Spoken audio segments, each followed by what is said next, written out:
Central Bank of Iran from 1975 to 1978, a career economist with International Monetary Fund in Washington. Mehran has had over 30 years of experience working with central banks in Africa, Asia, Europe, and Caribbean and the Middle East. In 1986 and again in 2007 to 2008, he served as president of the Central Bank of Aruba. Prior to 1979 revolution, he served in positions as Vice Minister in Ministry of Economics, Deputy Minister of Economic Affairs and Finance, Governor of Central Bank, Deputy Chairman and Managing Director of National Iranian Oil Company, Minister of Budget and Planning, and Minister of Economic Affairs and Finance. I get tired just reading that. Major accomplishments. Mr. Mehran joined the IMF in 1979 and retired from the IMF in 2003. Today he's speaking about the goals and policies of Central Bank of Iran from 1960 to 1978. Please join me in giving Mr. Mehran a warm round of applause.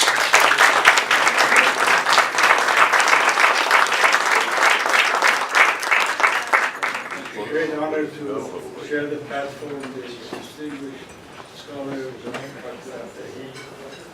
I had the pleasure of reading and actually getting introduced to him through his earlier work on the corporate governance in the Central Bank of Iran.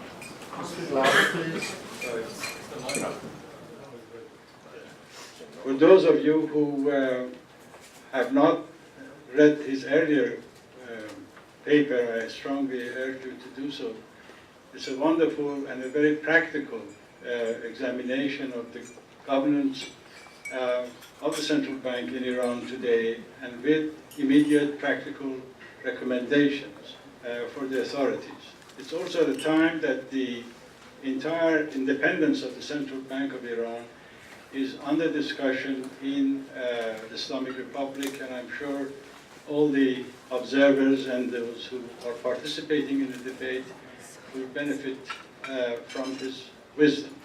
You also noticed his methodic and excellent presentations and thorough command of all the issues related to risk management. I wish I had him as my advisor during my course of tenure at the central bank. But to give the central banks their due credit, many of these techniques are recently developed. As you'll notice, they are all as a result of the many crises that we experienced since the Second World War in the financial system, and were not known to us at the time. I also would like to very much thank Andy Shah for giving me the honor of being here, for Dr. Fasihi and Dr. Abtahi for arranging this event, and it's a pleasure for me to be with you. In the audience, I certainly like to recognize Dr. Semnani, Oslo Semnani, and Foundation for Umid Iran, which is sponsor of this event, and recognize him for all his support and contributions to studies on Iran. On a sentimental note, very close to myself, I'd like to recognize many of my colleagues from the time of my service in Iran who are here today. I owe a lot to the Central Bank of Iran, hence the book. I wish I had written a better book, but as a minimum, I wanted to recognize the very difference that the Central Bank of Iran and my time at the Central Bank made to the rest of my life. Anecdotally, I really came into central banking by accident. If you look back, then we are always ready for predictions and forecasting in our discipline as economists and central bankers. a few years earlier, never in my life would have thought that I would be becoming a central banker. Even a few months earlier than my appointment, I was not expecting it. But having got it, I never got out of the central banking in a way, and I remained in it by choice. The reason is that during the time that I was at the Central Bank of Iran, I was blessed by the support and the professionalism of a number of very wonderful people. I also noted the very contributions that my predecessors had made to the development of an institution in Iran, which for its time was a model institution. Many of its systems introduced in the central bank were followed by many others. I also noticed the difference, if I may, with a sense of personal pride, between the central bank and other institutions in Iran. And subsequently, after the revolution, when I returned to the International Monetary Fund, where I had started my work in 1968, they put me, because of the central banking experience, in the central banking department of the International Monetary Fund. In that capacity, I served many central banks throughout the world, including also serving as the president of the Central Bank of Aruba, a small island in the Caribbean. Therefore, it really changed my entire life. What had not been predictable, it became the inevitable. And I remained in central banking. For that, to people like Mr. Hosseini, who is right here with me, and many others, Mr. Azad and others who are in this audience, I'd like to thank you for having trained me, taught me the very essence and principles of central banking. The book that I've tried to put together suffers from many deficiencies. It certainly could have done with a better writer. I always thought maybe it could have done with some more editing, but certainly it could have done with better writing. It's not a definitive history of the Central Bank of Iran. I've been away from a lot of resources and the documentations necessary to prepare such a required scholarly work on the central bank. But I did rely heavily on a number of interviews that I could hold with a number of key players during this time. And this is a very important time in Iran, and was at that time. And recently I noticed from some of the conferences that I had attended on Iran, a number of students of Iranian economy and banking had come from Iran to attend those conferences. And I noticed so much interest when the issues of the time of the Shah in the 60s and the 70s were discussed. And when I made some contributions together with some of my contemporaries in those conferences, I found the eagerness amongst especially the younger generations in Iran about their history. The history which, after all, is the unifying and the common elements of our identity that we share together. And today, I find, as I look at some of the papers electronically on internet about Iran, there are, of course, very selectively, under the history of the economy, many references to the time of the Shah. The recent administration in Iran that took office under President Rouhani and his colleagues were quite open and adamant when referring to the previous administrations of Mr. Ahmadinejad, talking about some of the mistakes that that administration had made, on economic and financial policies. And then the Minister of Economic Affairs and Finance, Mr. Tayyip Nia, made the point repeatedly at times that this was not the first time that these mistakes were made in Iran. The Shah made the same mistake. And what he was alluding to was that he promised too much and he tried to deliver too much. The essence of the overspending that he was alluding to, at least in his mind, he had traced back to the 1960s and the 70s. My presentation today, therefore, is basically as an attempt to look for those commonalities which we can trace in our history. First, what is Iran? And talking about the central bank, in what context of economic policy and dimensions of economic deliberations does the central bank perform its functions? What is Iran economically? I submit to you, among many other definitions, that Iran is an oil-exporting, developing country with high population. I will try to explain every element of this statement.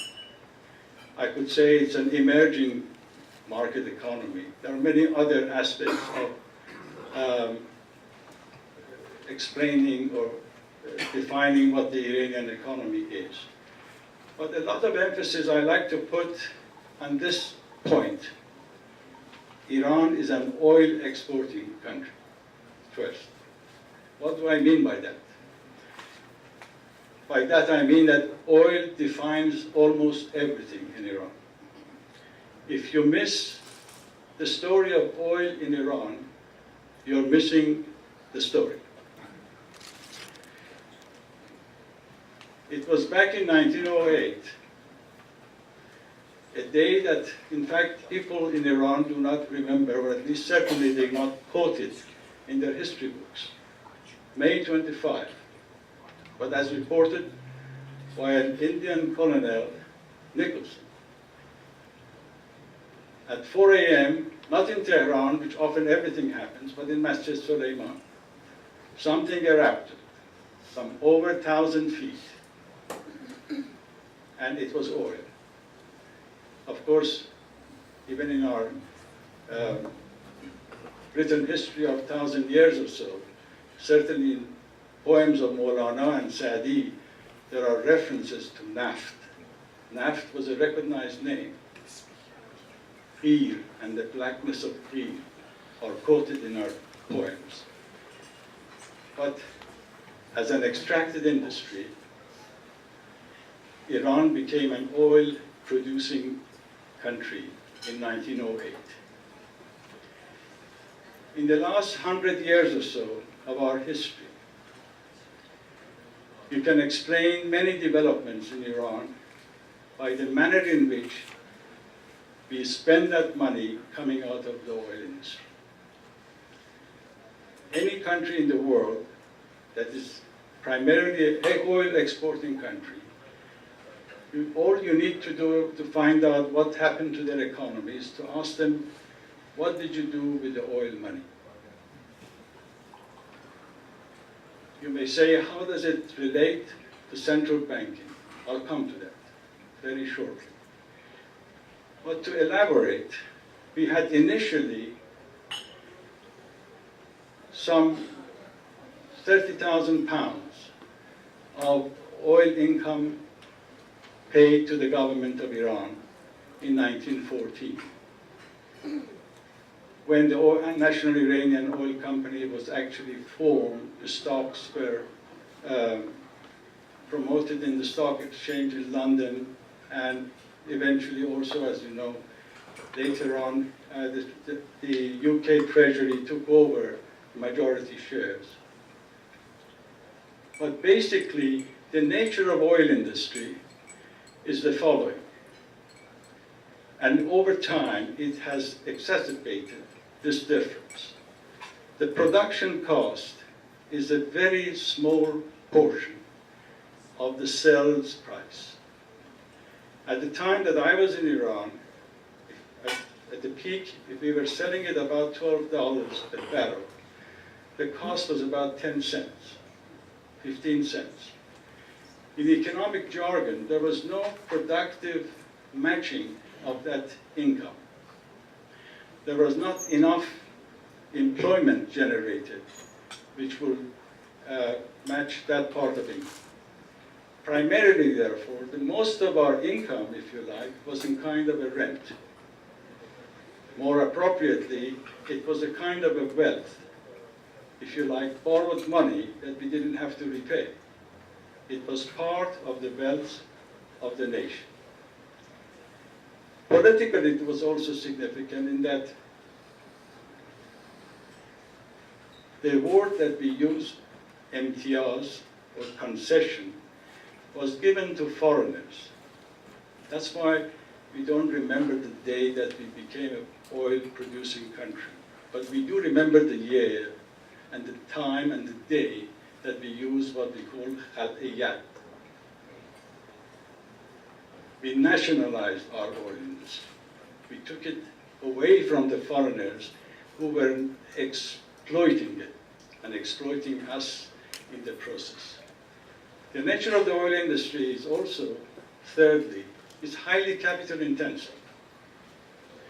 At the time that it was in the 20s and the 30s, and certainly up to the 70s, is very much dominated by the Seven Sisters and the major oil industries. Therefore, the market was also highly controlled.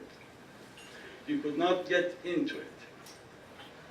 So the oil nationalization that we had was the closest thing that, at least in my terminology, is what we had as a developing country in the form of anti-colonialism. It was a nationalization of the entire and mobilization of the population against the exploitation of foreigners.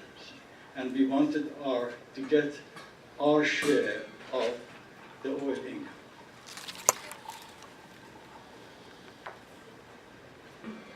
Hence, we know the day that the oil was nationalized. And that remained in the cycle of our people. Why does it matter that so much income, if it's accrued to you and it's generated within the economy, without an unmatching productive cost? Why? What's wrong with that? It's like having an uncle giving you plenty of money or winning in the lottery. You have a lot of money in your hands. Could it be a curse or could it be a blessing? The first time I came across that expression was I was a student at high school in Iran, and a man called Abul Fazl al-Lisani, in a series of articles in Dad magazine, Dad newspaper, sorry, he had written about Talay Siyah ya Balay Iran. Eventually, he was a lawyer. He put them all together and turned it into a book.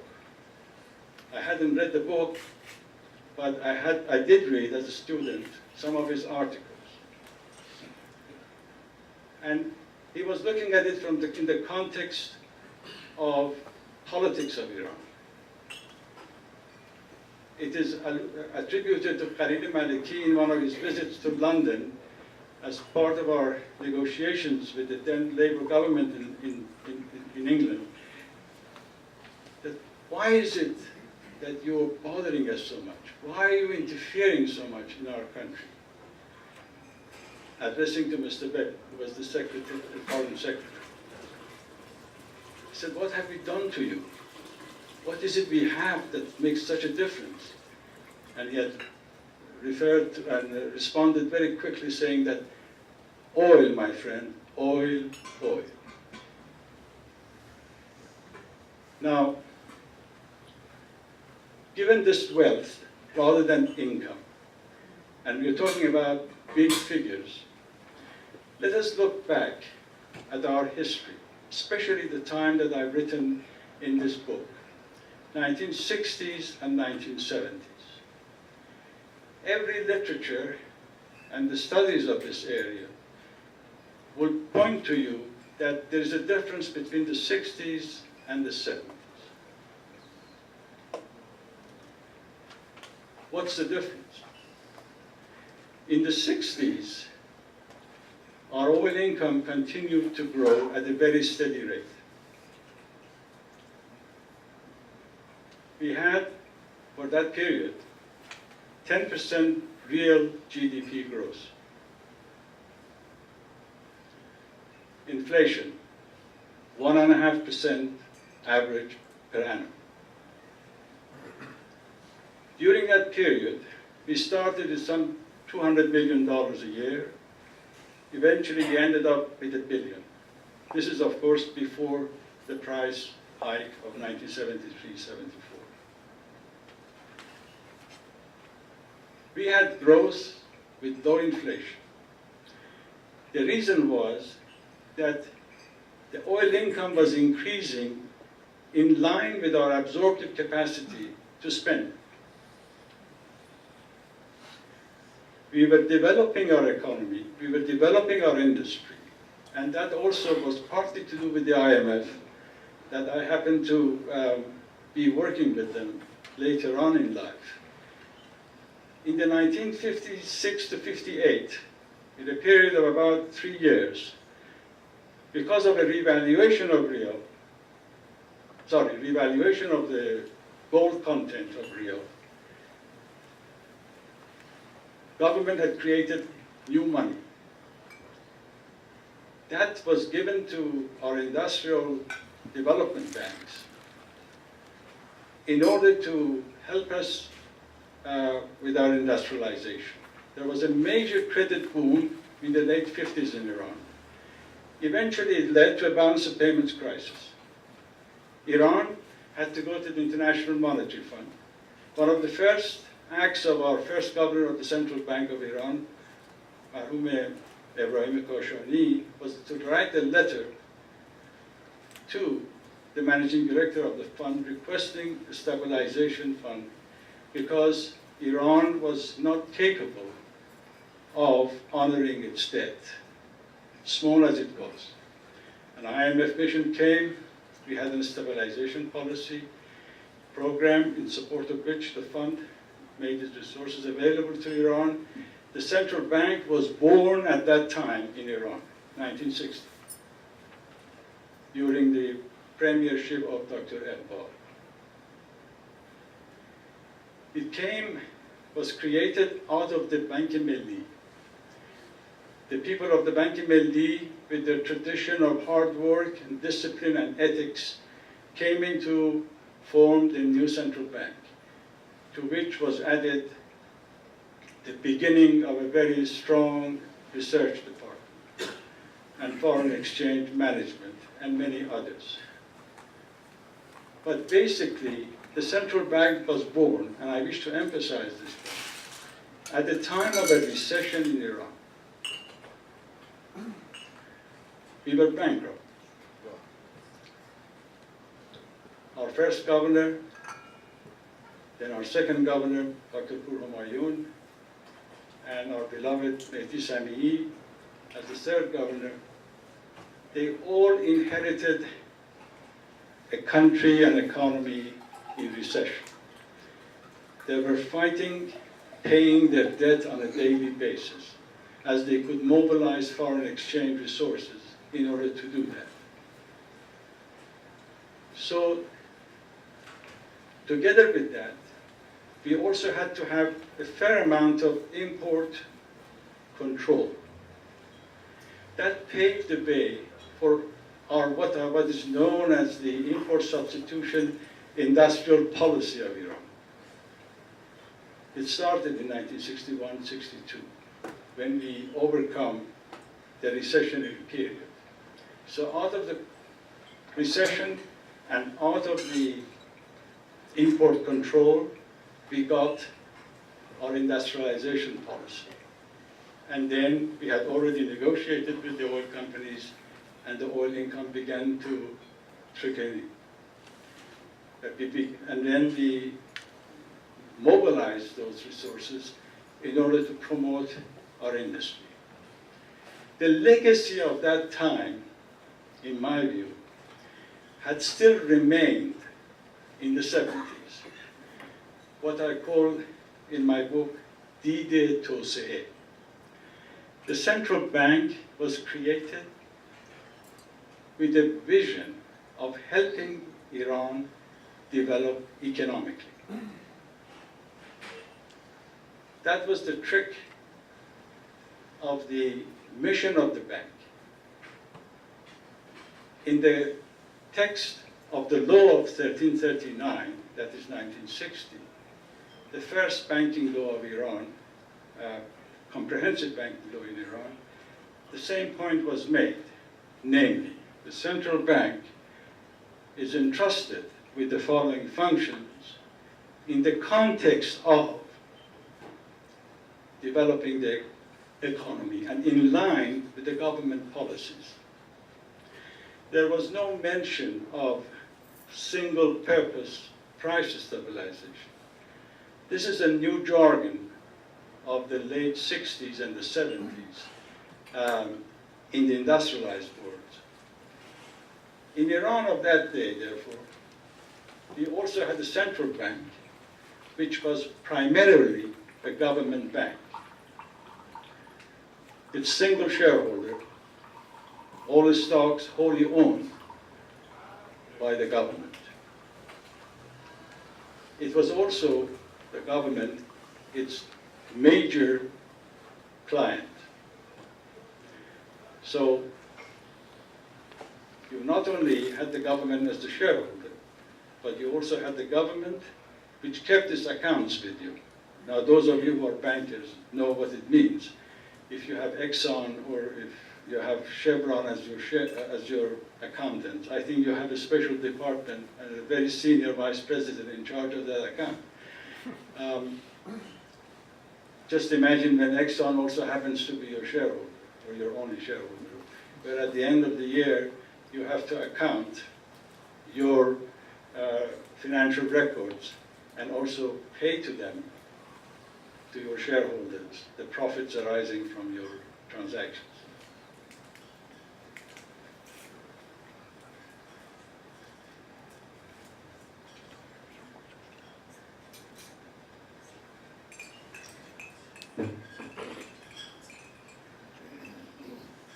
The central bank, with this development outlook, mindset, if you like, began to be part of the process of development in Iran, in particular supporting and assigning tasks to our development, specialized development banks, like the IMDBI, where, by the way, the Mehdi Sami had come from. Other than Banki Milli, he was also number 2 in the IMDBI. So he had that Dide Tosee by experience of working at IMDBI. We had the Industrial Credit Bank of Iran. And throughout my time, up to my time in any event, the central bank always treated the industrialized banks, development banks, rather differently. They were, if you like, our khodi, in a manner of implementing the policies and the goals of the government.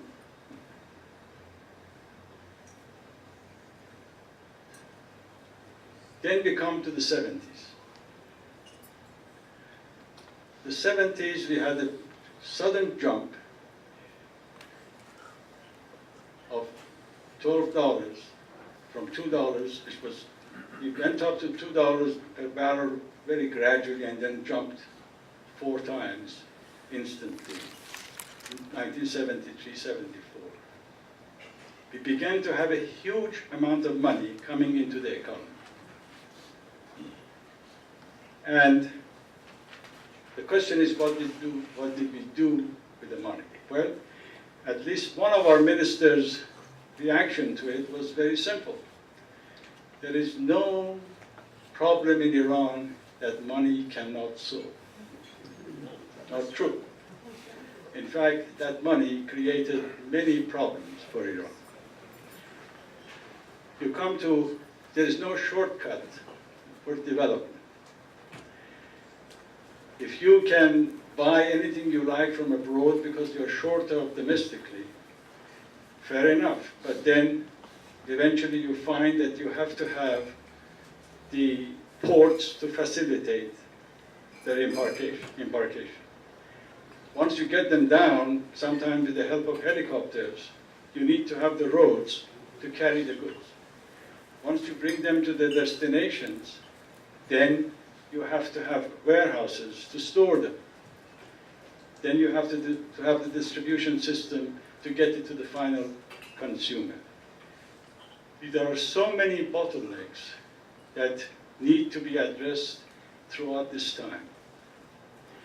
The second feature, other than being a wealth rather than income of oil money, is that it's highly volatile.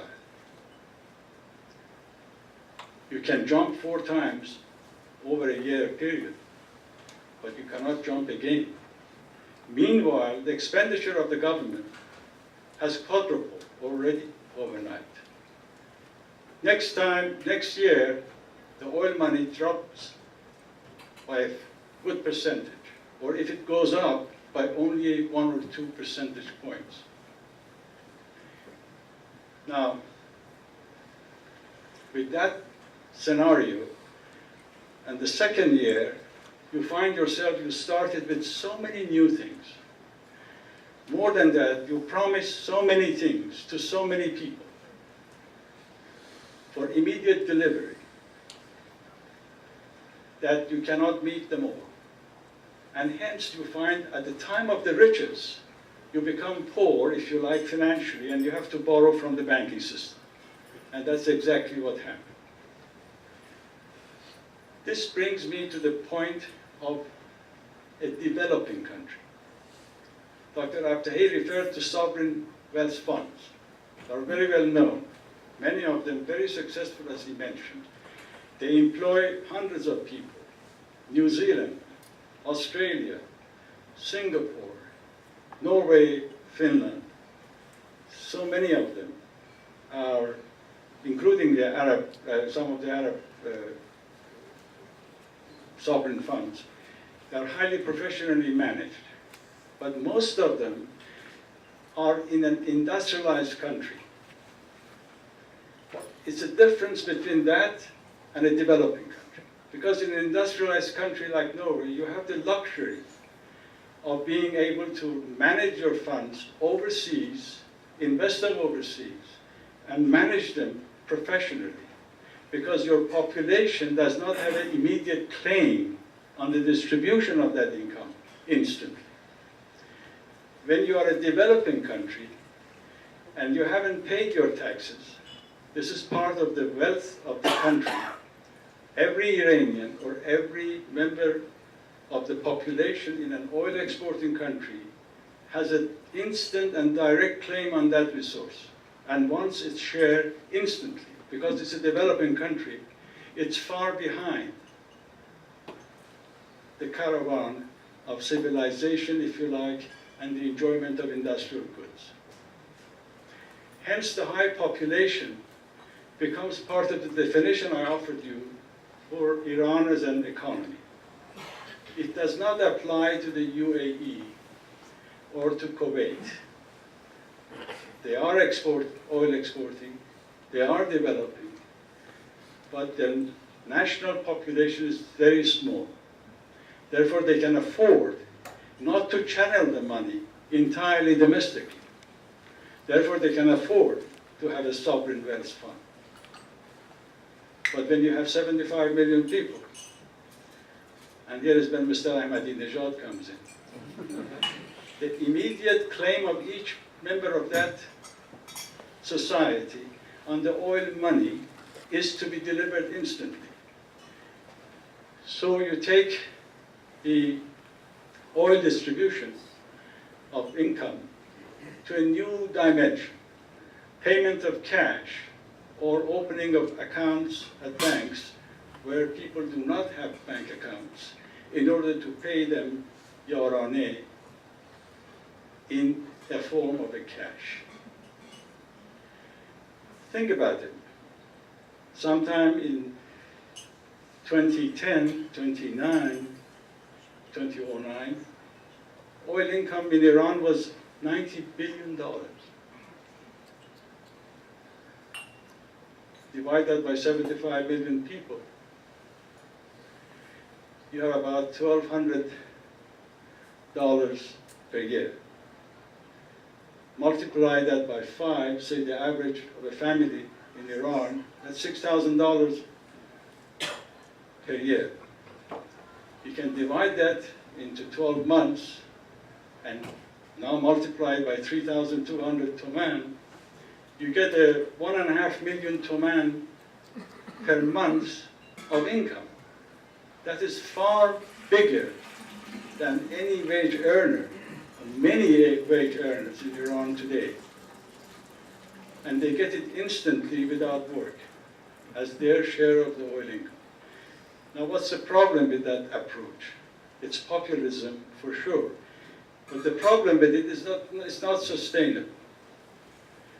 What we did in Iran of the 1960s, I wasn't there, but those who were, they turned that money far more into a productive capital good.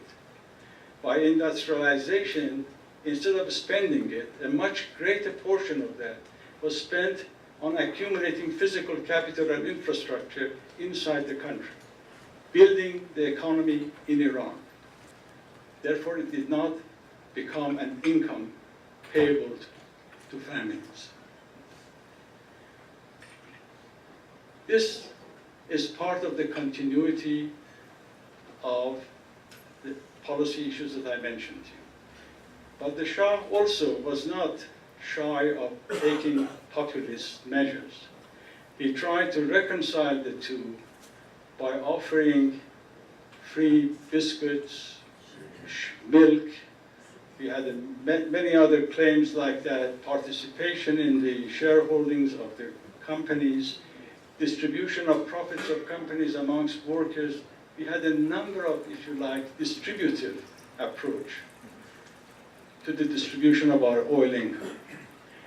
But my point is that, in my view, it was not in the nature of things that remained so. It became an extension of a number of policies because he felt that many of the needs had to be met instantly, or at least compensation be given. Once you take it to the other extreme, I find that under the Islamic Republic, this concept of being a distributive economic system as against a producing economic system is very much in line with some of the Islamic principles of economics, as I understand it. Namely, that we have the Beitul Mal, and we distribute it. All we need to be is law-abiding, faithful citizens, and we get share of the Beitul Mal, and then we consume it.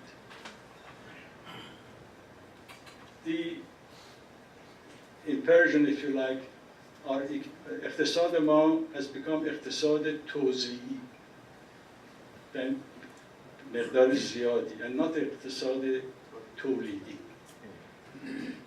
And this factor becomes a part of the public policy right now. And in fact, it is very much debated in Iran of today. How much to accumulate, how much to invest. Because that's the only way to create jobs.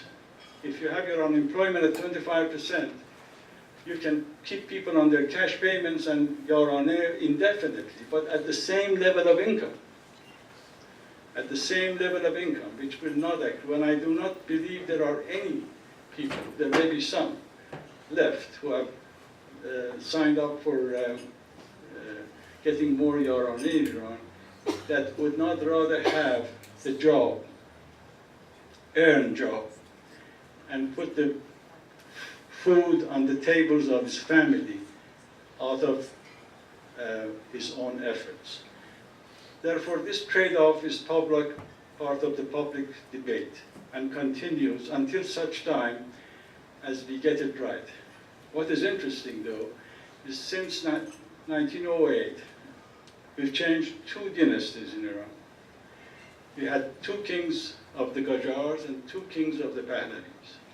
We had the nationalization of the oil industry, and we had the revolution of the world's importance in 1979. But we are still struggling with what to do with the oil money. Now you may ask, in this context, in economic jargon, what does it mean? Well, very simple. It means the basic policy partner in a country, as I described to you, is fiscal. Is fiscal. You get the fiscal policy wrong, you miss the boat. If that is the case, if my message is correct, well, do we need a central bank? What does a central bank governor do in the morning? Especially if he doesn't have a risk management department. He comes to his office. Okay, what are the intuitive things he would look at? What are the basic things that would make him worry or have a sleepless night? Or in any event, call a staff meeting. At the time of the 1970s, we made a major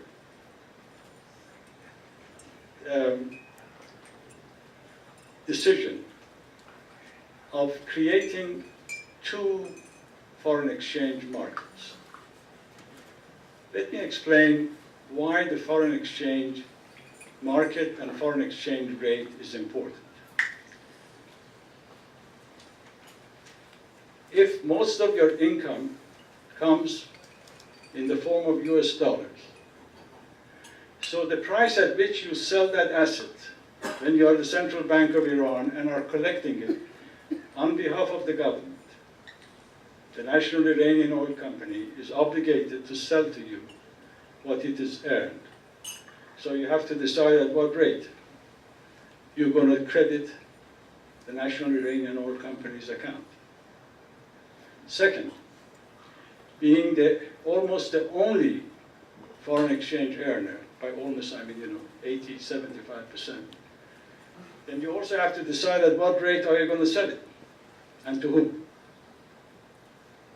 So, in addition to the first most important price in an economy like Iran, i.e. the price of oil, at which you sell, if it's $12 or $100, or $2 or 5 cents, whatever it is the price at which you exchange it for reals and credit the account of the government of Iran.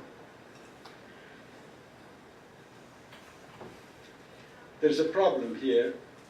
When we stayed with the foreign exchange rate for quite a while. In the 70s, as you may recall, Iran was living, we were beginning to have higher inflations.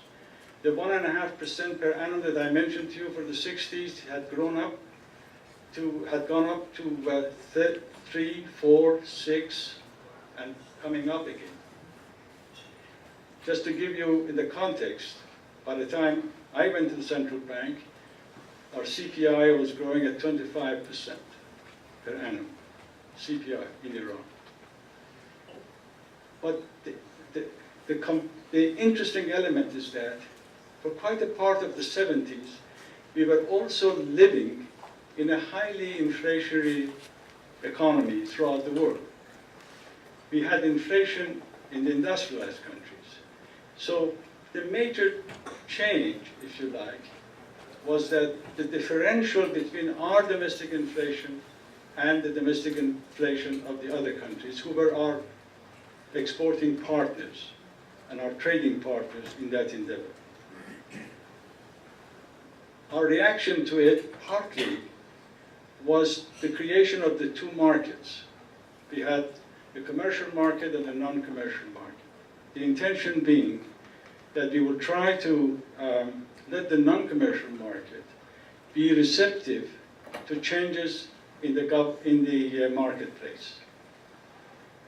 And the commercial market would then be at the fixed exchange rate, which at that time was 70 reals to a dollar, or thereabout. We had, of course, prior to that, we had changed our exchange system when the dollar got off the gold standard. Initially, we stayed with them. Later on, we moved to the special drawing rights as a basket of currencies, and effectively, we stayed with a fixed exchange rate vis-a-vis dollar in our commercial market and floated with the rest of the other currencies. But with the central bank being as the only major seller in both markets, as soon as the central bank stopped selling in the non-commercial market, the dollar began to appreciate, and it started going up 75 reals, 78 reals, and there was a panic already. It is very difficult, unless you have extremely controlled systems, to have a dual exchange currency in a country. Right now, they're experiencing the same difficulties if you have to differentiate. You create an additional frontiers where people who have access to your cheaper foreign exchange. But part of what you may call the capital flight out of Iran in the 1976-77 was again because that inflationary differential between ourselves and our trading partners had widened. And therefore, many real estates in Europe and elsewhere began to look very cheap to those Iranians who could afford the foreign exchange. And in fact, they did so, and some invested overseas. Of course, our reaction to that was a combination of tightening our fiscal situation, as we did in the new government of Dr. Omzagar, and also taking a number of monetary measures which were helpful to bring our inflation of 25% to some 9% the following year. It was a major achievement, but some people believe that it also contributed perhaps to the upheavals and the revolution which later on came about. That's entirely a different subject for a different time for us to discuss. But that brings me to the third important price in any economy, certainly in Iran, and this is the price of money, the interest rates. If you're fixing the exchange rate, at the same time, you're also inflating at higher rate than the rest of the world, what should your interest rate be? If you still have that development mindset, again, you begin to think whether you can increase the interest rates to be positive in real terms and yet be able to fulfill your economic and development objectives. It's a difficult choice, but at least in 1977, we did make the right choice. We changed the interest rates and tightened monetary policy in line with the requirements, i.e. to try to curtail inflation, which we did, as I mentioned to you. So there is room for monetary policy operations, but it's mostly a wop-up operation, if you like. The liquidity has already been generated. Right now in Iran, at least in the last few years, we're talking about an increase of liquidity of 40% per year. Every literature, every study on the economic situation in Iran confirms that there is a large discrepancy. I'm sorry, I apologize. There's a large correlation between amount of liquidity and inflation. It's almost instant. 85% of the changes in the price you can explain by the liquidity. But that liquidity is generated by the fiscal operations, as I mentioned to you. And if we're going to have a counter monetary policy, that means a total divergence of fiscal and monetary policy. Your right hand is doing something and your left hand is doing an entirely different thing. And you will not get anywhere. Which, on my concluding remarks, if I may, brings me to the point of that blessing or a curse.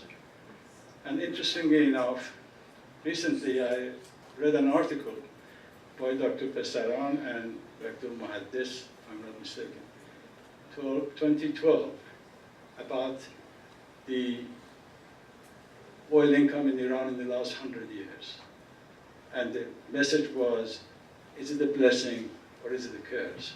And then it reminded me of those articles I used to read many years ago. There you have it, ladies and gentlemen. Thank you very much.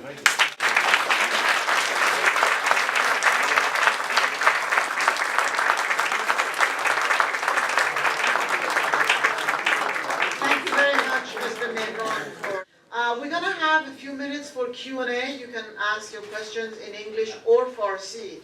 So we will be entertaining some questions if there are any. Any questions? Right here. Yes. How does money get Is it from Mr. Abtahi or Mr. Mehran? about the central bank money market? I'm not sure. Listen. Go ahead. Today's Iran. How do they print or distribute money? Is it on their own without any report to any other agency in the world? Because it's devaluated 700 times since 35 years ago. I'm wondering if that's really the cause or what?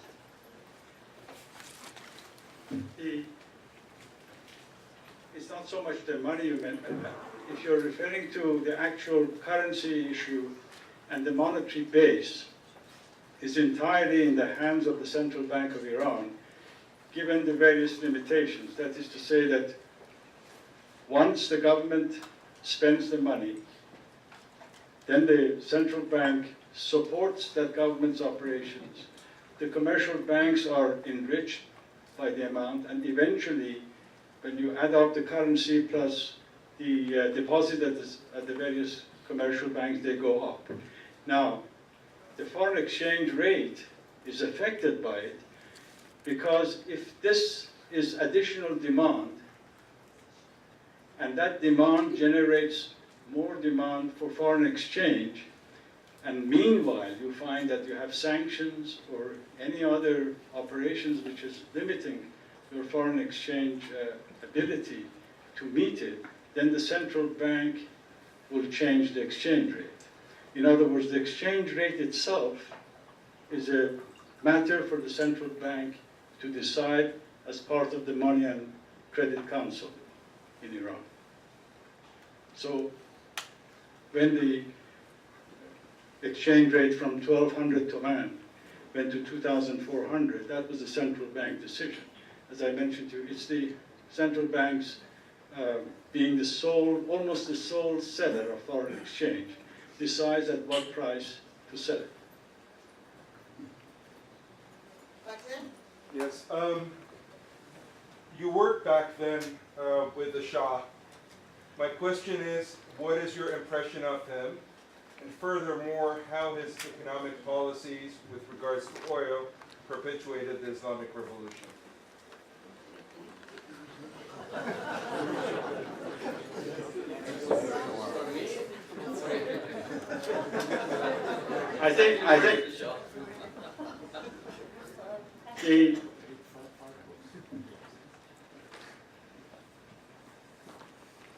I think what you're really asking is a very important question, namely that the economic causes of Iran's revolution.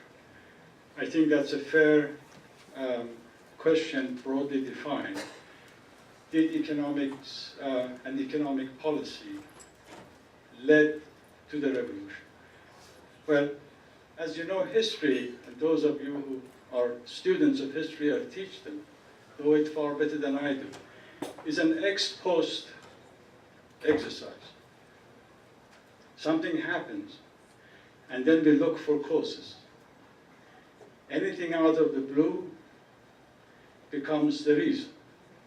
Many people believe, and I also subscribe to it, that the constraints that I mentioned to you about the ports, about the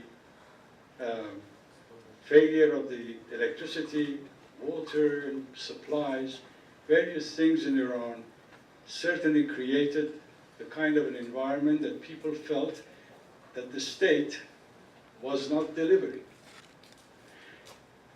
The Shah, at least in his point of view, he had made a compact with his country. Leave politics to me, and I will deliver the goods. With that, what I call the White Revolution, if you wish. Basically, he depoliticized Iran. Therefore, it was left to the state to deliver. Any failure of delivery became a failure of the state. Now, you may think that's simple, it may even be true. But then you ask yourself, what if, how come it doesn't happen elsewhere? There are many other failed states that they do not see a revolution. There are many states that I don't, at least in my international professional life, I've seen inflation causing a revolution. I've seen outside people coming out, demonstrating, many other things. But I haven't seen a country which went through a revolution because of inflation. But I have seen, as you've seen it in Tunisia, because of honor, because of a little force, one little jaraqe, and the whole nation is out because of an injustice. So must be a combination of all these factors. But often we find that we cannot predict it. Once it happens, then we look for it. And at least a friend of mine had written an article with 34 reasons for the revolution in Iran. And that's a subject for Andy Shkall's next. Question right there? Yes? Yes. Thank you very much for enlightening speech. And if I remember my econ I took many years ago, government can control the economy through fiscal policy and monetary policy. Monetary policy playing with the interest rate, and fiscal policy mostly working with the taxation. And in our country, I don't know how effective the central bank is to control the economy through the monetary policy. Because I hear that in Iran, the interest rate in the bank, for the bank, is 16, 17, 25, I don't know. This is not type of the control that the central bank exercises. And as far as the taxation, I don't think we have any, as you mentioned, the problem is we are wealthy country and we have oil and we should not pay the tax. Therefore, we are missing very important way to control the economy through the taxation, but we don't have that, and the monetary policy is not as effective as your tenants. Therefore, we have a problem, and this problem will continue forever till we learn how to learn from other countries and use those two devices. I'll just answer your question. Basically, as you said, we have two policies, monetary policy and fiscal policy, and they're supposed to be independent for a good reason. But unfortunately, in case of Iran, effectively during the Ahmadinejad administration, the independence of monetary policy went out of the way, effectively, number one. Number two, because of the Islamic banking problem, well, not problem, system we have in Iran, one of the main tools of monetary policy is open market operation. Basically, a central bank every morning or every Wednesday will come into the market and buy and sell treasuries. And based on their buying and selling, they effectively start changing the interest rates from short term and maybe even to long term. In Iran, we don't have that because of the Islamic laws, and we have a similar paper that's called the Oraqa Musharakat, participating paper, which is by no means close to an open market policy. During Ahmadinejad operation, effectively they dictated the central bank to lend, like for instance for Bank Maskan and others. So Bank Markazi became the house bank of the government, which is rule number one, that it should be a separation for that, and hence the disasters we have right now. So no separate monetary policy in Iran exists until recently, number one, and two, the only way that an economy can prosper, you need a separation of both monetary policy, simply as a check on inflation. Otherwise, politicians love to spend, but if they don't have the money, they don't spend. But if you are Ahmadinejad, you get up in the morning, you say, okay, we need a project, we need money, fine, let's call Bank Markazi, why don't you just tell them to print? And that's exactly what happened for 8 years. Next question, gentleman here. جناب دکتر کارتی خواهش می‌کنم.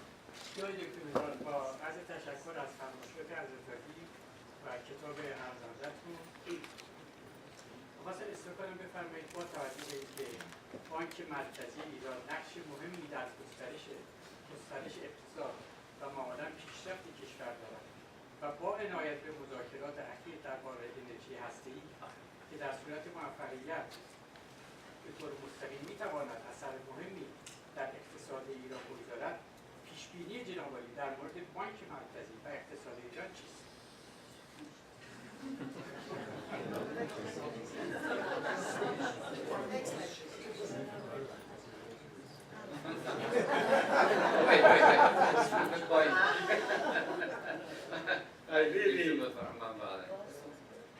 به طور خلاصه خدمتتون عرض بکنم، اگر ما یه پدیده اقتصادی داریم در یه مملکتی، باید یه اعتقاد هم داشته باشیم تا اندازه‌ای به علم اقتصاد و اونچه که تاکنون در دنیا امتحان شده و نه اینکه جواب تمام مسائل رو داشته باشه، بلکه به صورتی که در حدی که ما دانشش رو داریم بدونیم، همونجور که آقای دکتر هفته‌ای در اون پیپر اولشون نوشته بودن، قبول بکنیم که باید با منطق به موضوع نگاه کنیم یا به قول آقای رئیس جمهور فعلی با عقلانی به موضوع نگاه کنیم.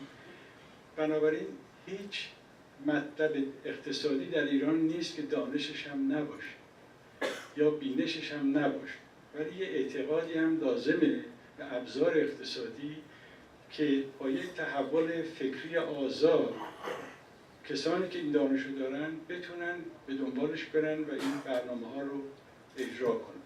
اونچه که تاکنون من در روزنامه ها میخونم این است که رئیس بانک مرکزی فعلی ایران، آقای رئیس جمهور، وزیر اقتصادشون همه مسائل اقتصادی ایران میدونن و اقداماتی که شروع کردن در جهت حل این مسائل، ولی ضمناً هم یک ایران در یک انزوای فکری و اجتماعی از بقیه دنیا نمیتونه مسائلش حل کنه. پس به تعریفی که من خدمتتون گفتم، وقتی شما 100 بیلیون دلار در سال به بقیه دنیا نفت میفروشید، در مقابلش هم باید یه نظام بین‌المللی رو بپذیرید که در یک محدوده‌های که بر اساسش توافق شده داره عمل میکنه. نمیشه گفت نفت ما رو بخریم بعدم یادتون بره، ما هر کاری داریم می‌خواستیم. پس در این نظام بین‌المللی که به هر حال من سالها درش خدمت کردم، به یه نتایجی رسیدم و اینا میتونن این نتایج رو عوض بکنن برای اینکه تجارب جدیدی پیدا میکنن، ولی مستلزم اینه که ما یه مقداری هم دنیوی فکر بکنیم. در اون صورت هیچ دلیلی نداره که ایران حداقل یه وقتی یاد بگیره. منتها باید اعتقاد داشت به این که قبل از توزیع تولیده. شما اگه این اعتقاد ندارید، اون وقت دیگه من پیش بینی نمیتونم براتون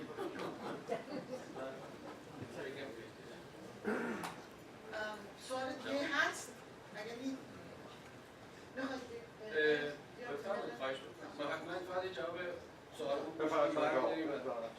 ببینید من به نظر من فکر کنم اشاره کردم بهش مسئله اصلی ایران اقتصاد نیست به نظر من موضوع اجتماعی این انجماد شدن فرهنگ متاسفانه ایران و سرمایه اجتماعی یعنی تمام قوانینی که نوشته شده تمام رفتار مردم تمام به اصطلاح اون فرهنگی که باید باشه خراب شده منجمد شده برای همینه شما مثلا میگید ای بابا این همه نقدینگی وجود داره چرا کسی وام نمیده برای اینکه کسی که بخواد وام بده میگه آقا من ممکن پولم پس نگیرم یا قانونی که نوشته شده مالکیت رو درست تعریف نکرده من به هیچ وجه تامین اجتماعی ندارم اگر قرار اقدامی بشه در وهله اول وهله من توی حوزه سیاسی و اجتماعی باید باشه که این انجمادی که وجود اومده از بین برد وگرنه ما داریم میریم به طرف واقعا این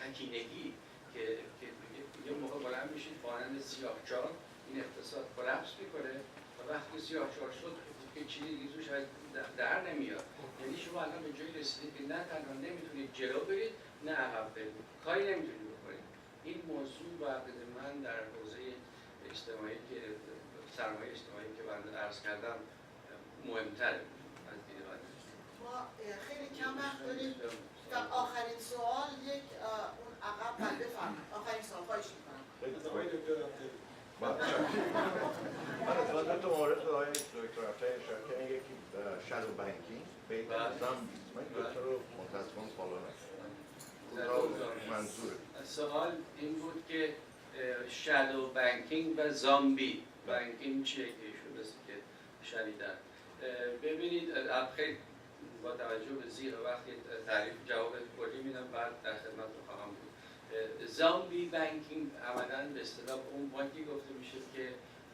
اکوتیش نگاتیوه یعنی در حقیقت ورشکسته است ولی به خاطر کمکی که دولت میکنه در حال فعالیت هست به قول معروف میگن dead man walking پس زامبی بانکی است که سرمایه منفی ولی به حمایت دولت کار میکنه شادو بانکینگ یک به اصطلاح قسمت عظیمی از سیستم مالیات فاینانشال اینستیتوشن به اصطلاح صنعت بانکی هست که زیر نظر بانک مرکزی امریکا نبود و این اشکال اساسی که ما داشتیم در کرایسیس 2008 به خاطر همون شادو بانکینگ یعنی اون مؤسساتی که عملاً یا کارشون شبیه بانکه مثلا شما وقتی یک اکانت داشته باشید تو میوچوال مانی مارکت فاند تو مانی مارکت فاند شما هم پولتون دارن سرمایه گذاری میکنن ضمن چک هم می‌نویسید این کاری که بانک هم انجام میده یا تمام این سکیوریتایزیشنی که در دهه 2007 و قبل از اون اتفاق افتاده بود کاری که می‌کردن میرفتن تعداد زیادی وام میگرفتن بر اساس اون واما رو بعد اینا یه سکیوریتی ایشو میکردن پس میرفتن وامو میخریدن بر اساسش اوراق قرضه منتشر میکردن یعنی اولا کپیتال رو جمع میکردن و سرمایه می‌داشتن باز اینم تعریف بانکداری اینا بهش میگن شادو بانکینگ هج فاندا شادو بانکینگ هستن متوجه شدن که عملا بیش از 50% اقتصاد میشه گفت شادو بانکینگ که تا 2008 هیچ نوع کنترل بانک مرکزی نداشت ولی از اون به بعد اقداماتی پیش اومده که این قسمت به اصطلاح بانکداری هم بیاد زیر حفاظت مقامات دولت. خیلی ممنون. I think we're going to conclude our Q&A portion at this